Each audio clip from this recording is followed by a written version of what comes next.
Nagapattinam Holi down rotary சங்கம் சார்பில் வடுகுச்சேரி பகுதியில் புதிய கண்காணிப்பு சிசிடிவி கேமரா பொருத்தும் பணிக்கான துவக்க விழா நிகழ்ச்சி நடைபெற்றது. இந்நிகழ்வில் நாகை மாவட்ட காவல் கண்காணிப்பாளர் கேல்கர் சுப்பிரமணிய பாலச்சந்திரா அவர்கள் கலந்து கொண்டு புதிய கண்காணிப்பு கேமராக்களை திறந்து வைத்தார். சங்கத்தின் தலைவர் ரொட்டேரியன் இளையராஜா தலைமையில் நடைபெற்ற நிகழ்வில் வேளாங்கண்ணி காவல் துணை கண்காணிப்பாளர் நிக்சன், வேளாங்கண்ணி காவல் ஆய்வாளர் உள்ளிட்ட அதிகாரிகள் கலந்து கொண்டனர். இந்நிகழ்வில் சங்கத்தின் செயலாளர் ரொட்டேரியன் நடன சிகாமணி, சங்கத்தின் பொருளாளர் ரொட்டேரியன் அஜித் உள்ளிட்ட நிர்வாகிகள் உறுப்பினர்கள் கலந்து கொண்டனர்.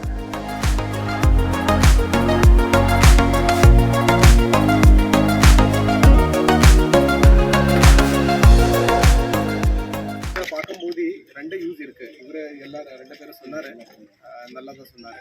ப்ரிவென்ஷன் பண்ணுறதுக்கு கூட இருக்கு, டிடெக்ஷன் பண்ணுறதுக்கு கூட இருக்கு. கேமரா இருக்கும்போது ஜென்ரலாக யாருமே குற்றவாளி இங்கே இந்த சைடில் வரமாட்டார். அவரு தெரியும், அவருக்கு தெரியும் இங்கே கேமரா இருக்கு, ஜென்ரலாக இங்கே வரமாட்டார்.